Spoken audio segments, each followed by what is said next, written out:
And today, I traveled to North Carolina to meet with Christian pastor Sa'id Abedini, who's resting at the Billy Graham Training Center. Pastor Abedini explained the horrors he saw and endured behind bars, and one of Pastor Abedini's most distinct memories, the moment he set foot in front of an Iranian judge. He just said, you know why you are here? I said, yeah, I'm here because of my Christian faith and starting the house churches all over Iran. And he said, no, you are not here for this. You are here because you want to use Christianity to remove government. And I was like, no, I don't want to do that. You know, I just came here to start orphanage, loving people, and share the gospel with people, and just that. And I said, no, you guys are using Christianity to remove the government. That's the reason that you are here. And I said, no, I didn't do that. I pray for you, I love you, and I didn't come for that. And she started like yelling at me, very angry. And when my lawyer started talking, he didn't let him to talk.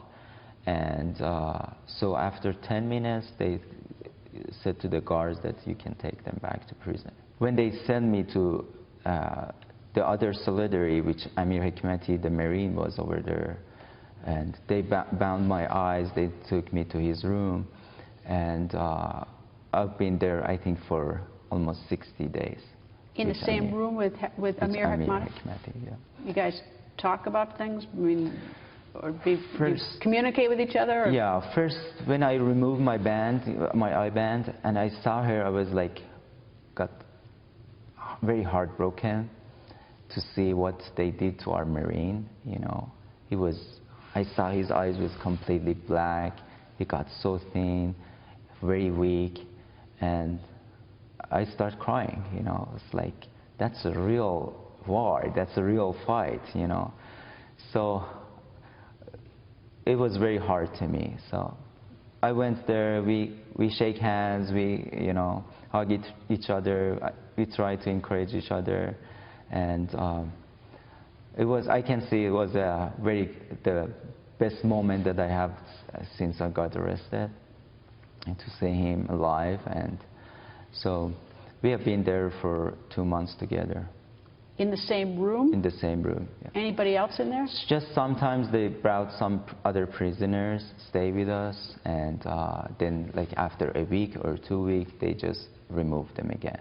How did you pass time, you and Amir Hekmati, for those 2 months? That was the most hardest thing in prison, especially in the solidarities like that, because there is nothing to do.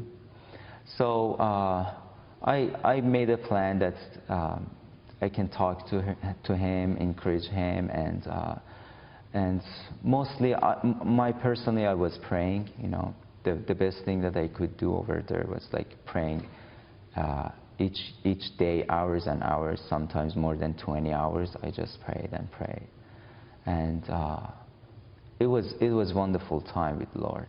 I enjoy it. But the other thing, they didn't give us book to read, they didn't give us our own clothes, they didn't give us, you know, nothing. It was just me and him in a room, nothing to do. For 2 months? For 2 months. Actually, he was over there for more than a year in the same room when I met him. And but after coming out from Solidarity and seeing one person that you can talk, it was like a heaven, you know. So it was a good time. Did they ever torture you besides, I mean, look, I think solitary confinement, of course, is torture. I think holding someone is torture in the manner for faith. Did they ever torture you physically? Yes. You know, in interrogation, once they beat me very badly because they want me to write something that they want, which I didn't do that. You know, they tried hardly to damage my reputation in Iran. So they asked me to write and sign the things that I didn't do that.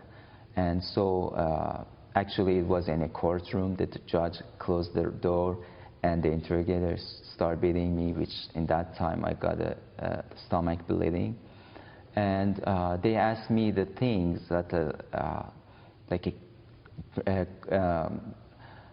criminal prisoners do. So when I deny it, they start beating me, and they asked me to sign it, to write it, and I denied. And then when they saw it doesn't work, they let me go.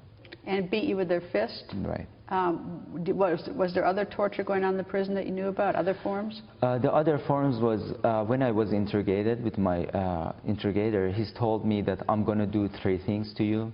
First, I'm going to put you to with Al-Qaeda prisoners, and they're going to beat you to death, which he did later. And I was beaten with him to death, kind of. God saved me over there. The second thing was, he said to me, I'm going to send you to Rehایی, which is a worse prison than Evin. And the third thing was the threat of death. And they said, when you finish your sentence and you go to US, we always follow you. And if you continue the thing that you did, we're going to kill you, as the other pastor happened to them.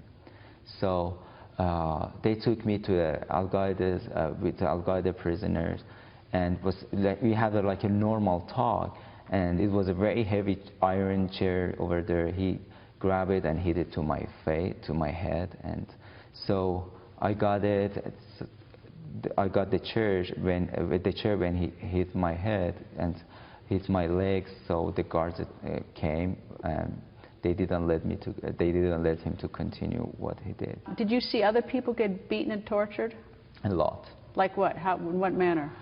The worst thing that I saw was when they took some Sunnis for execution. It was in front of our eyes, and they took like tens of them to hang.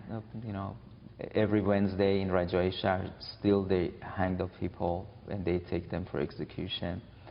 Most of them, they are Sunni, some of them political prisoners, and I can say most of them, they are there for their faith. And so when they want to take them, you know, they were scared.